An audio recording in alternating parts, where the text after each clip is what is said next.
pleasant grin on her face, and she goes, and I'm like, okay, my wife wants to see me just tear this guy up.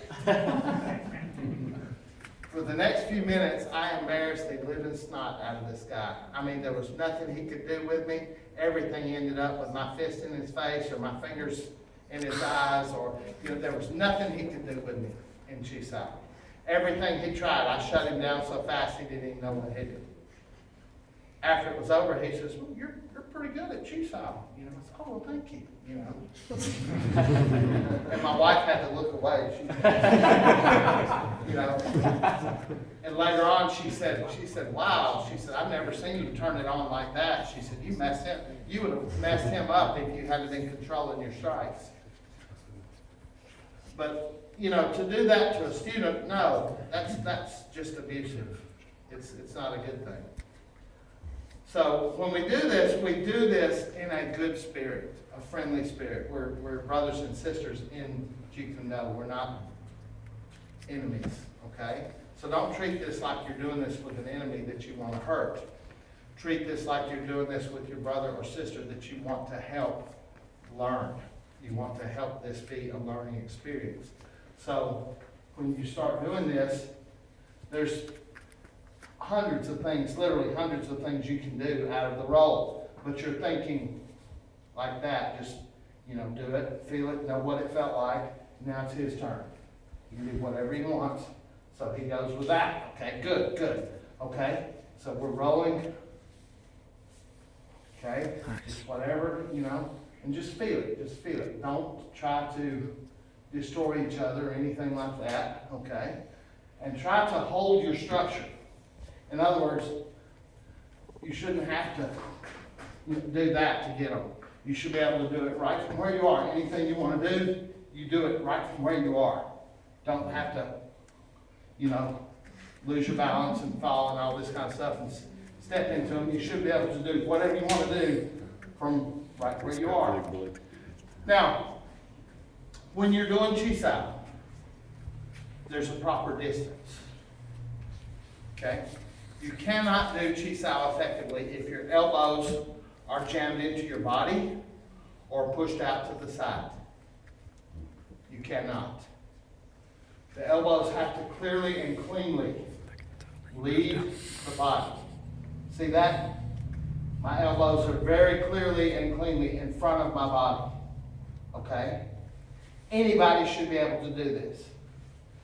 I've had people that were half my size say, well, I can't do it because I've got too much muscle. I can't get my arms in. And I look at them like, you know, I tell them, if I can do it, you can do it. It takes effort. Okay? The problem with society today is the worst of all the four-letter words. L-A-Z-Y. Lazy. Okay? Lazy people never get anything but a fat butt. Okay? It's true. We have to put forth some effort. Jackie, you look awful comfortable over there.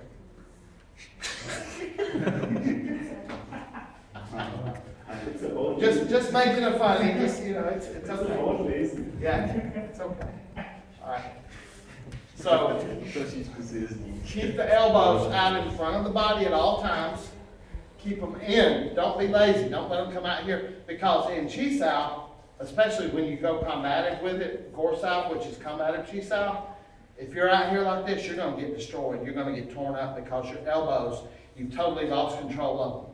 They have to be here, in and down like this, not this, okay? Now, remember too, we're making a circle, yes? Gorsau is the term for combative Chisau? Mm-hmm. G-O-R? Mm-hmm. Thank you. Yes, okay? Now, or Chisau, it's also commonly known as Chisau Park. Yes, okay? sure, I just wanted to hear in Cantonese. Okay. Right, Gorsau, yes. Thank you. Okay, now, also, what we have to think about here is, are we actually making a circle? Okay? I've seen some people do what I call wall climbing Chisau. Okay? They're not making a circle, they're climbing up and down a wall.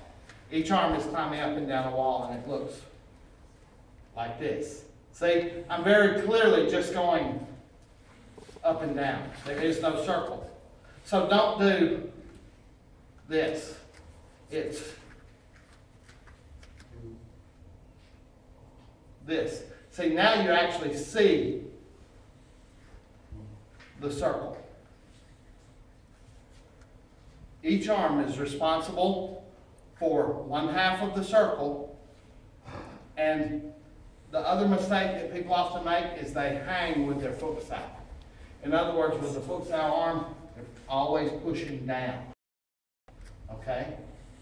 In Gorsau, if you're pushing down with your foot side, we're doing chi side, and he's pushing down with his foot, that's going to get him hit. Because I'm going to human side around it and hit him. Because I feel him pushing down, and I know if I very quickly do my human side, I'm in. Okay? So don't push down. All of your energy forward, drilling right into the other person. Now, it's not a muscle war. We're not doing, okay? If I want to develop my muscles, I will go with weights. Okay, this is not about muscle. It's not about muscle. It's about structure. Okay? So we're not making our arms like steel and pushing into each other like this. We're relaxing, forming the positions properly, flowing, and one of us is not hanging off of the other. Each person is responsible for their own movement. Okay? Now, this is where your knowledge of economical trapping really shines. You can really develop some economical structure for trapping with the chi sao. The most important thing is the sensitivity. Okay? The sensitivity. What do I mean by sensitivity? I don't mean, oh, you're so sensitive. That's not what I mean. I mean the ability to sense and feel the other person's energy. Okay? Every movement has a certain kind of energy. Okay? The main energies that we deal with are what we call springing or pressing energy, static or dead energy, and dissolving or yielding energy. Okay? If he attacks me here, okay, and I do this, this is dissolving. I felt his pressure, I dissolved it, okay, with Bong Sao. I dissolved that energy. He punches here, I dissolve the energy, okay?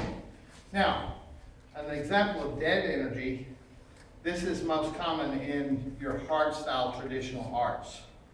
In a Chinese system, maybe like Hung Gar, or in a Japanese system like maybe Shotokan, hard blocking movements. He punches like that. Okay, this is dead energy because right there, I died right there. It came out, locked up, just stopped. This becomes static or dead. Okay. Now, anytime yielding energy occurs, springing energy is necessary. So if he punches and I dissolve, in other words, I yield, it took his springing energy coming into me for me to dissolve him, okay?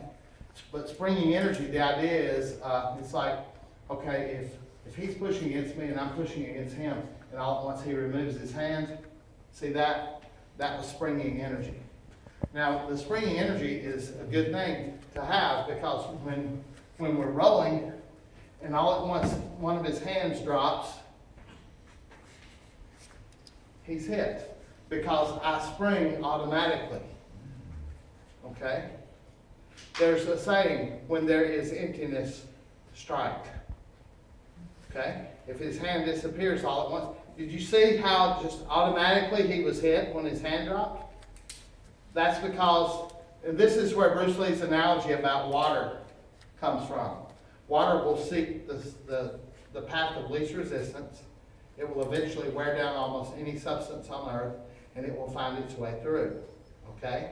So what we're doing in Chisao is we're seeking the path of least resistance. If I feel that something is open, I'll strike, okay? If I want an opening, if there's no opening, I'll seek the path of least resistance and I'll create the openings. See, that's what I just did, okay? So this is where the water analogy comes in under actual application. A lot of people hear it and they're like, oh, that's really cool. That's so philosophical. But they have no idea what it really meant. Okay?